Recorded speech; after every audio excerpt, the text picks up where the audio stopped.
हाँ जी स्टूडेंट्स, आज का हमारा टॉपिक है डाइजेशन ऑफ प्रोटीन्स।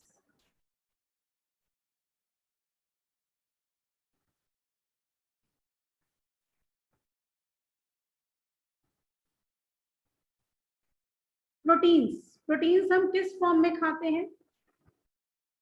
जो भी हम फूड खाते हैं उसमें हम जो भी पल्सेस लेते हैं, यानी कि दालें लेते हैं, ठीक है। हम लोग जैसे कि चना लेते हैं, आप लोग राजमा खाते हैं, एग्स खाते हैं, और जितनी भी नॉन वेजिटेरियन डाइट है उसके अंदर होते हैं बहुत सारे प्रोटीन्स।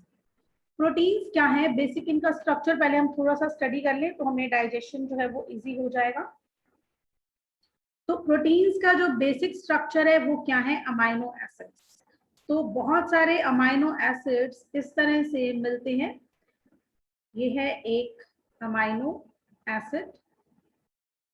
अब कई सारे अमाइनो एसिड जब मिल जाते हैं तो उनकी चेन को हम क्या बोलते हैं, पेप्टाइड। अब ये एक चेन है, ऐसे ही एक पेप्टाइड की और चेन होगी, और पेप्टाइड की चेन होगी। बहुत सारे पेप्टाइड की जो चेन होगी उसे हम क्या बोलेंगे, पॉलीपेप्टाइड। और ऐसे बहुत से पॉलीपेप्टाइड जो हैं वो ज्वाइन करते हैं टू फॉर्म प्रोटीन्स।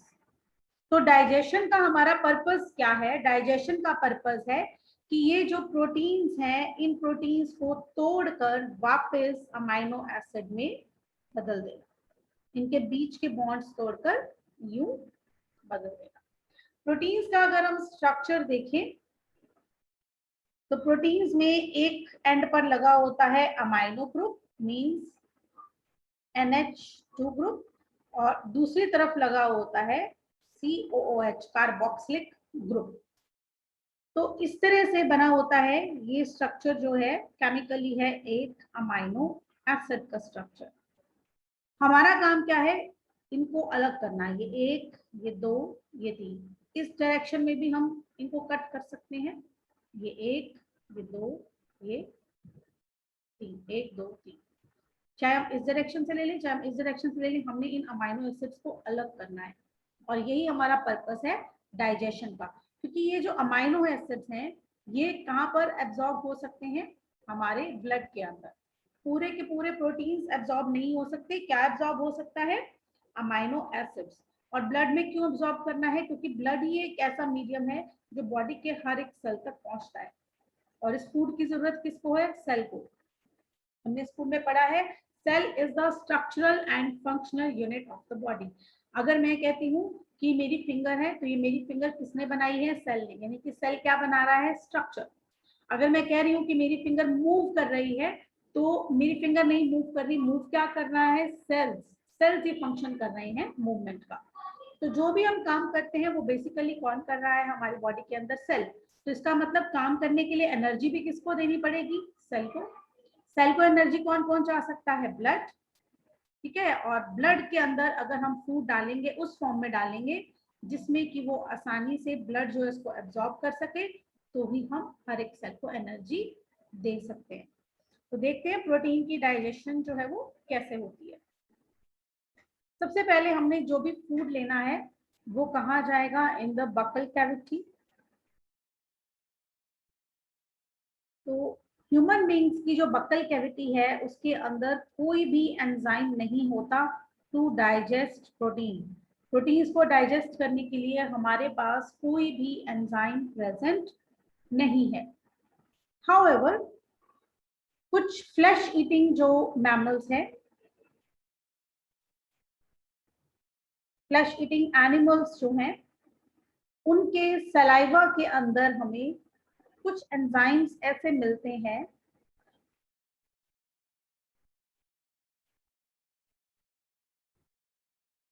कि सलाइवा के अंदर कुछ एंजाइम्स हमें ऐसे मिलते हैं जो कि प्रोटीन को डाइजेस्ट कर सकते हैं, जैसे कि पेप्सिन। पेप्सिन एक बहुत ही इंपॉर्टेंट जो है एंजाइम है जो कि प्रोटीन्स की डाइजेशन में हेल्प करता है। ह्यूमन बींग्स के सलाइवा के अंदर प्रोटीन्स को डाइजेस्ट करने के लिए कोई भी एंजाइम नहीं होता, ना ही पेप्सिन होता है। लेकिन फ्लैश ईटिंग जो कार्निवोरस जिन्हें आप बोलते हैं एनिमल्स, उनके सलाइवा के अंदर पैप्सिन जो है वो कुछ अमाउंट में मिलता है। तो ह्यूमन बींग्स की अगर हम बात करें तो बक्कल कैविटी से सारा फूड जो है वो जाएगा ईसोफेगस में। अगेन ईसोफेगस में भी प्रोटीन्स की कोई डाइजेशन नहीं होती है। फिर ये सारा फूड कहाँ जाएगा? Into the stomach. स्टमक में हमने जो गैस्ट्रिक ग्लैंड्स किए थे उसमें हमने पढ़े थे प्रिंसिपल सेल्स, चीफ सेल्स जो थे वो सिक्रीट कर रहे थे HCl। एक था हमारे पास जो है कासल्स इंट्रिंसिक फैक्टर, एक था हमारे पास म्यूकस सिक्रीट हो रहा था, ठीक है। और ये सारे सेल्स जो हैं गैस्ट्रिक ग्लैंड्स के स्टमक के अंदर जो प्रेजेंट है, गैस्ट्रिक ग्लैंड्स, वो ये सब कुछ सिक्रीट कर रहे थे। तो अब स्टमक में स्टार्ट होगा प्रोटीन्स का डाइजेशन।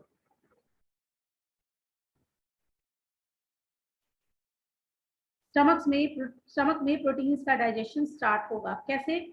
हमने पढ़ा स्टमक के अंदर जो है जैसे ही HCl रिलीज होता है तो साथ के साथ दो pro enzymes pepsinogen and prorennin, ये दोनों कन्वर्ट हो जाते हैं into their active form, that is pepsin and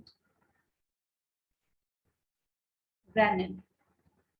तो ये पेप्सिन और रेनिन क्या करेंगे? फूड का, प्रोटीन्स का जो है वो डाइजेशन करेंगे।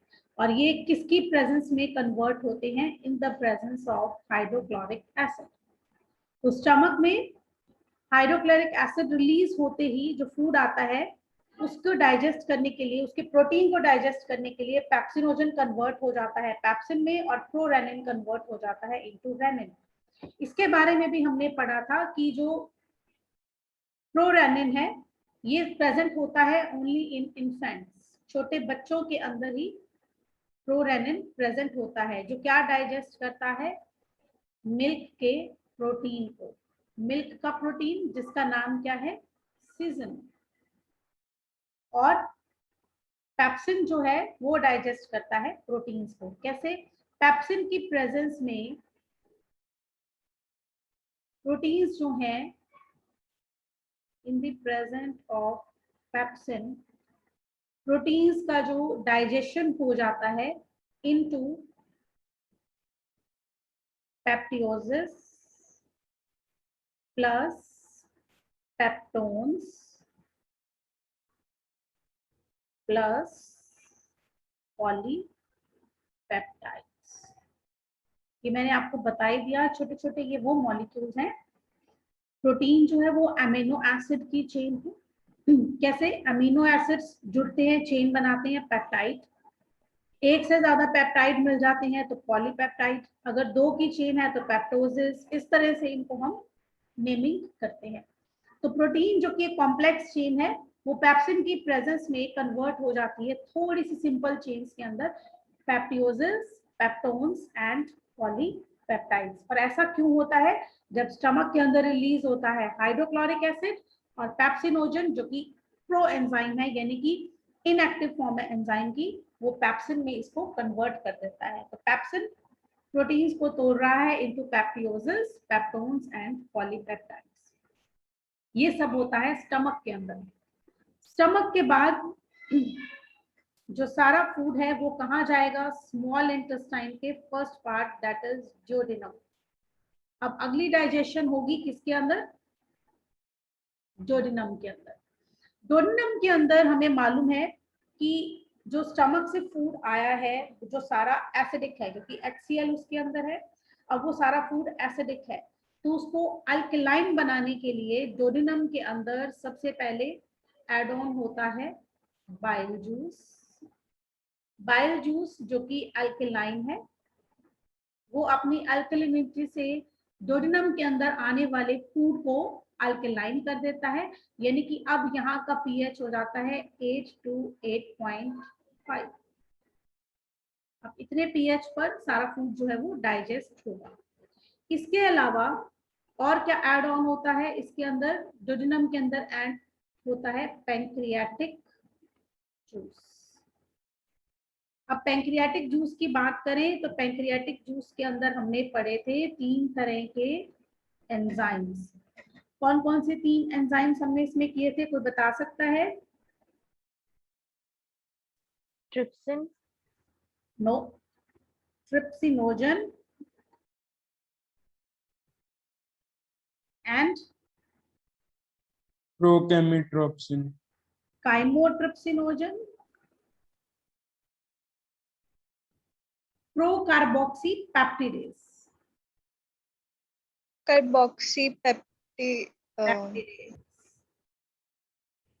प्रोकार्बोक्सी पेप्टिडेज, ये तीनों प्रो एंजाइम यानी कि एंजाइम की इनएक्टिव फॉर्म जो है पैंक्रियाटिक जूस में प्रेजेंट होती है।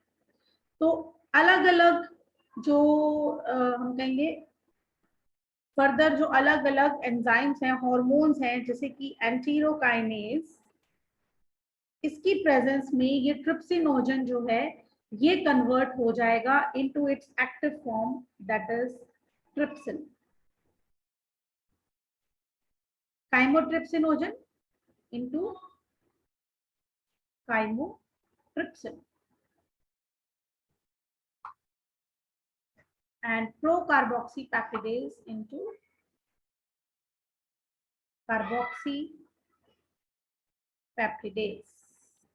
तो ये तीनों हमारे पास क्या है, एक्टिव फॉर्म ऑफ एंजाइम।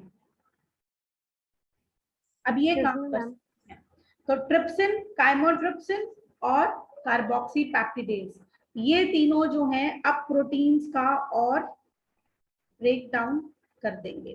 पहले प्रोटीन्स का ब्रेकडाउन किस में हुआ था, स्टमक में, प्रोटियोसिस, पॉलीपेप्टाइड्स एंड पेप्टोन्स। अब आकर यहां पर ये किस में बदल जाते हैं, इनटू स्मॉल पेप्टाइड्स। डोडेनम में आकर किस में बदल गए, स्मॉल पेप्टाइड्स एंड ओलिगोपेप्टाइड्स।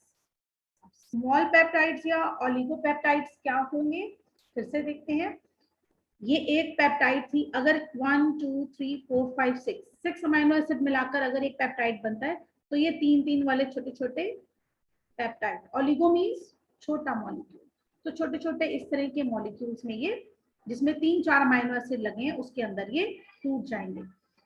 पेप्टियोसिस, पॉलीपेप्टाइड्स क्या है, बड़ी बड़ी चेन है अमीनो एसिड्स की। स्मॉल पेप्टाइड्स या ओलिगोपेप्टाइड्स क्या है, अब छोटी चेन्स है। मान लो प्रोटियोसिस के अंदर 100 अमीनो एसिड्स हैं, तो अब ये 10 अमीनो एसिड्स वाली छोटी छोटी चेन्स रह जाएंगी।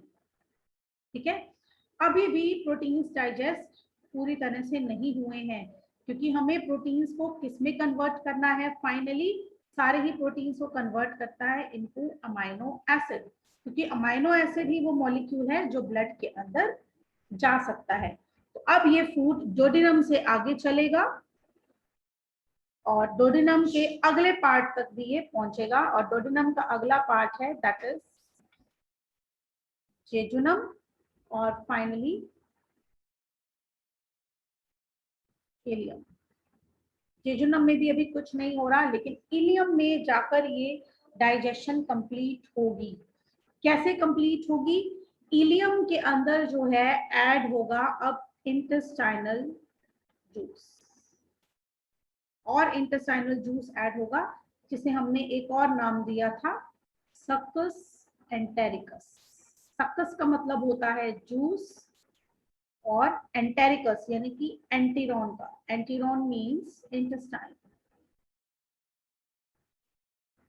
एंटीरॉन हम बोलते हैं इंटेस्टाइन को, जैसे मैंने आपको बताया था हेपर हम बोलते हैं लिवर को, गैस्ट्रियम हम बोलते हैं स्टमक को, ऐसे ही एंटीरॉन बोलते हैं हम इंटेस्टाइन को इन द मेडिकल टर्म्स। तो इंटेस्टाइन का जूस सक्कस एंटेरिकस। अब ये सक्कस एंटेरिकस भी ऐड ऑन होता है इनटू द इलियम, और अब यहाँ का पीएच कितना रहता है, बैलेंस्ड एल्कलाइन, अभी भी 8 to 8.5 हमने पढ़ा था। डोडेनम के अंदर होता है पीएच, तो इतना ही पीएच जो है ये मेंटेन रहता है इलियम के अंदर भी। पीएच 8.5 पर अब फिर से कुछ एंजाइम्स जो है एक्ट करेंगे। फाइनली हमने क्या बना लिया था, स्मॉल पेप्टाइड्स एंड ओलिगोपेप्टाइड्स।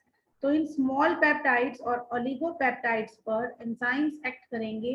एक क्लास ऑफ एंजाइम्स है, इसके अंदर बहुत सारे एंजाइम्स आ जाते हैं, पेप्टिडेजेस। इसके बारे में भी थोड़ा सा डिटेल और बताती हूँ मैं आपको। और इन पेप्टिडेजेस की प्रेजेंस में ये स्मॉल पेप्टाइड्स और ओलिगोपेप्टाइड्स अब फाइनली किसमें कन्वर्ट हो गए हैं, इनटू अमीनो एसिड्स।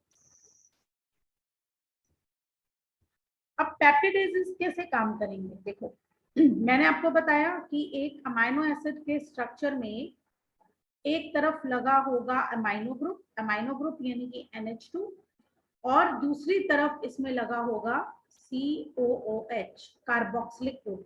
इसे हम कहेंगे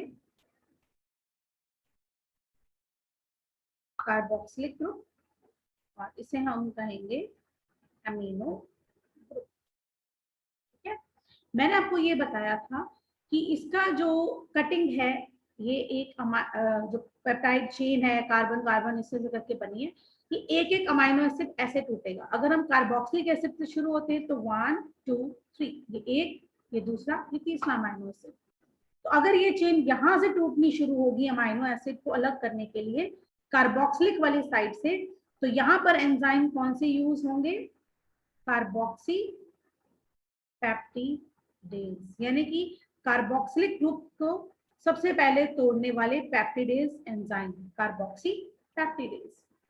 बिल्कुल ऐसे ही अगर ये टूटना शुरू होता है यहाँ से अमाइनो ग्रुप से, ये 1, ये 2 और ये 3, ये तीसरा अमाइनो एसिड, तो यहाँ पर क्या हो रहा है, अमाइनो से।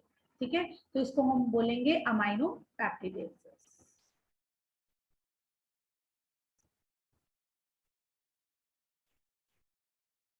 यहाँ पर जो एंजाइम्स काम करेंगे वो क्या कहलाएंगे, अमाइनो पेप्टिडेजेस। अब ये ऐसे ही अमाइनो पेप्टिडेजेस, कार्बोक्सी पेप्टिडेजेस, इस तरह की क्लास के एंजाइम्स को हम क्या बोलते हैं, कॉमन में हम क्या देंगे, पेप्टिडेजेस।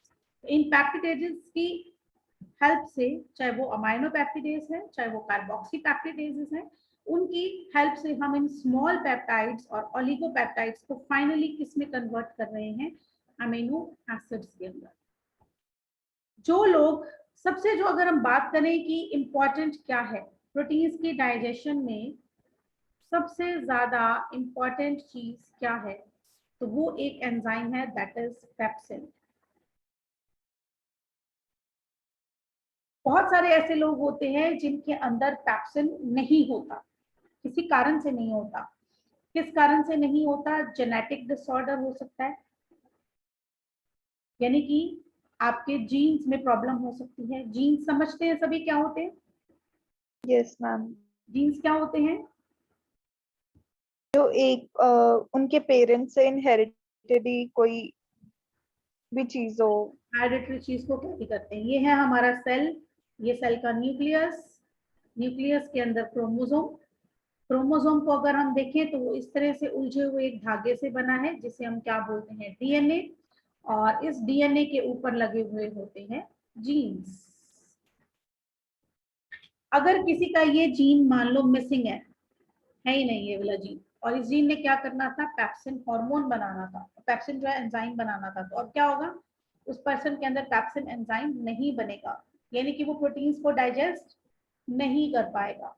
अब याद करो, हमने बात की थी लैक्टोज इंटॉलरेंस की। लैक्टोज इंटॉलरेंस यानी कि मिल्क से एलर्जी। मैंने आपको बोला था ऐसे भी लोग होते हैं, खासकर छोटे बच्चों के अंदर मिल्क से एलर्जी होती है। उनको दूध पीते हैं तो उनकी बॉडी पे कभी कभी रैशेस हो जाते हैं, नहीं तो रैशेस नहीं हो तो जैसे दूध पिया साथ के साथ उनको टॉयलेट जाना पड़ता है, उनकी जो है एच भी कम रहता है, वीकनेस बनी रहती है बच्चे को। तो ऐसे बच्चों को भी ये एलर्जी के जो हमें सिम्टम्स मिलते हैं, उसके लिए हम मेडिकली मिल्क एलर्जी नहीं कहते, हम मेडिकल टर्म्स में वर्ड यूज करते हैं लैक्टोज इनटॉलरेंस, यानी कि लैक्टोज को वो टॉलरेट नहीं कर सकता है। लैक्टोज क्या होती है, लैक्टोज बेसिकली होती है मिल्क शुगर। अगर मान लो इसको डाइजेस्ट करने के लिए कोई एंजाइम नहीं है, इस शुगर को डाइजेस्ट करने के लिए, या इसके प्रोटीन को, सीजन को डाइजेस्ट करने के लिए एंजाइम नहीं है, तो वो पर्सन मिल्क को डाइजेस्ट नहीं कर पाता है। ठीक है, तो ये ऐसी भी कई बीमारियां हैं जिसमें कि पैप्सिन नहीं बनता है लोगों के अंदर, तो वो प्रोटीन्स को डाइजेस्ट नहीं कर पाएंगे। या कुछ डिजीजेस ऐसी होती हैं, किडनी की डिजीजेस खासकर, अगर किडनी में प्रॉब्लम है तो भी प्रोटीन्स को डाइजेस्ट करना उस पर्सन को मुश्किल होता है, क्योंकि पैप्सिन जो एंजाइम है वो कम हो जाता है। ठीक है, क्लियर है इतना? Yes ma'am. This is all about digestion of proteins. एक बार फिर से हम देखते हैं हमने क्या किया। हमने आज किया कि प्रोटीन्स हम लेते हैं in the form of pulses, यानी कि दालें, चना, राजमा, एग और नॉन वेजिटेरियन डाइट। बेसिकली अगर हम देखें तो प्रोटीन क्या है, अमाइनो एसिड की एक कॉम्प्लेक्स चेन है। इस तरह से अगर एक ही चेन में अमाइनो एसिड लगे हैं तो वो पेप्टाइड चेन कहलाती है। बहुत सारी पेप्टाइड चेन कंबाइन हो जाए तो वो पॉलीपेप्टाइड, और बहुत सारी पॉलीपेप्टाइड कंबाइन हो जाए तो उससे क्या बन जाता है, प्रोटीन। प्रोटीन को अगर अमाइनो एसिड के स्ट्रक्चर को, प्रोटीन को हम देखें तो इसमें एक एक अमाइनो एसिड एक तरफ से अमाइनो ग्रुप से जुड़ा होता है, और प्रोटीन में एक तरफ जो है कार्बोक्सिलिक ग्रुप से जुड़ा हुआ होता है। डाइजेशन की अगर हम बात करें तो सबसे पहले हमने जो भी फूड लेना है वो बक्कल कैविटी में आएगा, लेकिन ह्यूमन बींग्स के पास बक्कल कैविटी में प्रोटीन्स को डाइजेस्ट करने के लिए कोई भी एंजाइम नहीं होता है। हाउएवर कुछ कार्निवोर्स जो होते हैं, जो फ्लैश ईटिंग जो एनिमल्स हैं, उनके सलाइवा के अंदर पेप्सिन पाया भी जा सकता है। फिर ये फूड जाता है ईसोफेगस में, अगेन ईसोफेगस में कोई डाइजेशन नहीं होती है। फिर ये फूड जाता है स्टमक के अंदर। स्टमक के अंदर हमने पढ़ा था अलग अलग तरह के ग्लैंड्स होते हैं जिन्हें हम कंबाइंड बोलते हैं गैस्ट्रिक ग्लैंड्स। अब ये गैस्ट्रिक ग्लैंड्स क्या सिक्रीट करते हैं, HCl, कासल्स इंट्रिंसिक फैक्टर और म्यूकस, और इसके साथ कुछ प्रोएंजाइम्स, पेप्सिनोजन एंड प्रोरेनिन। जैसे ही HCl, हाइड्रोक्लोरिक एसिड, स्टमक में से रिलीज होता है ऑक्जेंटिक सेल्स में से, तो पेप्सिनोजन कन्वर्ट हो जाता है इनटू पेप्सिन, और प्रोरेनिन कन्वर्ट हो जाता है इनटू रेनिन। पेप्सिन एक बहुत इंपॉर्टेंट एंजाइम है जो हमारे जितने भी खाए हुए प्रोटीन्स हैं उनको तोड़ देता है into small chains called proteoses, peptones and polypeptides. Prorennin जो है वो रेनिन में कन्वर्ट हो जाता है, लेकिन ये प्रोरेनिन इन्फेंट्स यानी कि सिर्फ दूध पीते छोटे बच्चों के अंदर ही ये एंजाइम प्रेजेंट होता है, और ये मिल्क को ही डाइजेस्ट करता है। थोड़ा सा इसके बारे में और डिटेल में करते हैं। प्रोरेनिन जो है मिल्क के प्रोटीन सीजन को डाइजेस्ट करता है।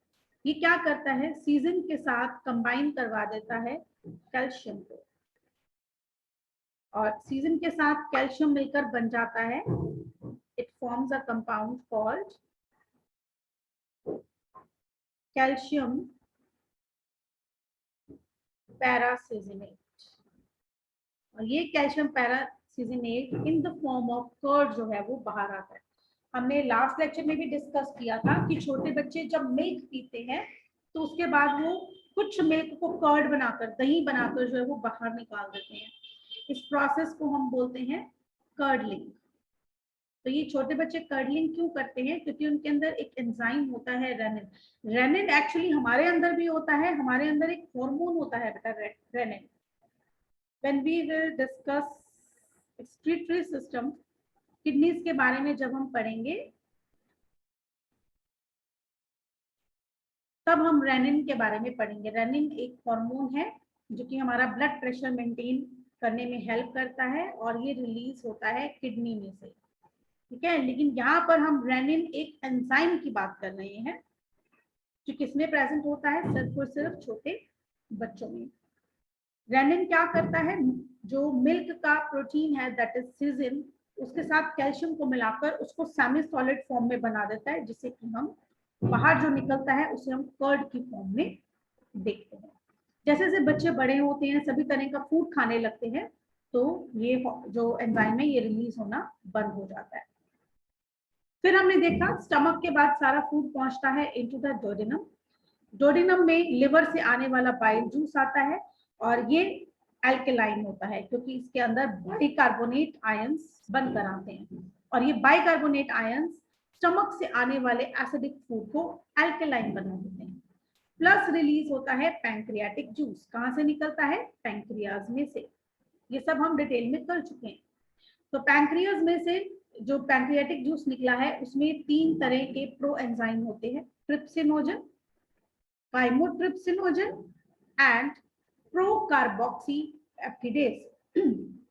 ट्रिप्सिनोजन जो है वो एंटीरोकाइनेज हार्मोन के प्रेजेंस में बदल जाता है इनटू ट्रिप्सिन। काइमोट्रिप्सिनोजन बदल जाता है काइमोट्रिप्सिन में और प्रोकार्बोक्सीपेप्टिडेज बदल जाता है इनटू कार्बोक्सीपेप्टिडेज। अब ये तीनों जो एंजाइम्स हैं ये मिलकर प्रोटीन्स को तोड़ते हैं। पहले प्रोटीन स्टमक में टूट गए थे into proteoses, polypeptides and peptones और इन तीनों की प्रेजेंस में अब ये कन्वर्ट हो जाते हैं इनटू स्मॉल पेप्टाइड्स और ओलिगोपेप्टाइड्स। अब ये जो स्मॉल पेप्टाइड्स और ओलिगोपेप्टाइड्स हैं ये as it is small intestine के सेकंड पार्ट जेजुनम में जाते हैं और फिर लास्ट पार्ट इलियम के अंदर आते हैं। इलियम के अंदर आकर अब इसके अंदर ऐड हो जाता है इंटेस्टाइनल जूस, जिसे हम मेडिकल टर्म्स में बोलते हैं सक्कस एंटेरिकस।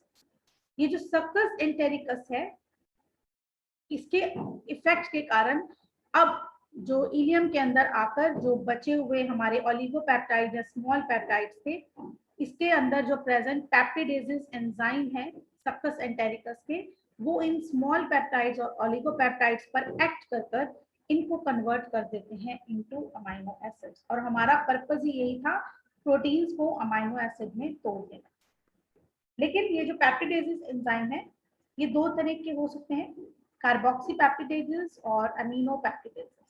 ये डिपेंड करता है कि ये जो प्रोटीन की चेन है, जो पॉलीपेप्टाइड की चेन है, उसको किस साइड से तोड़ते हैं। अगर अमीनो ग्रुप वाली साइड से तोड़ना है, अमीनो एसिड पहला यहाँ से निकालना है, इधर से शुरू करना है तोड़ना, तो कौन से एंजाइम लगेंगे? अमीनो पेप्टिडेजेस। और अगर कार्बोक्सिलिक वाली साइड से हमने तोड़ना है पॉलीपेप्टाइड को, तो कौन सा एंजाइम लगेगा? कार्बोक्सी पेप्टिडेजेस। तो इस तरह से ये प्रोटीन का डाइजेशन कंप्लीट होता है।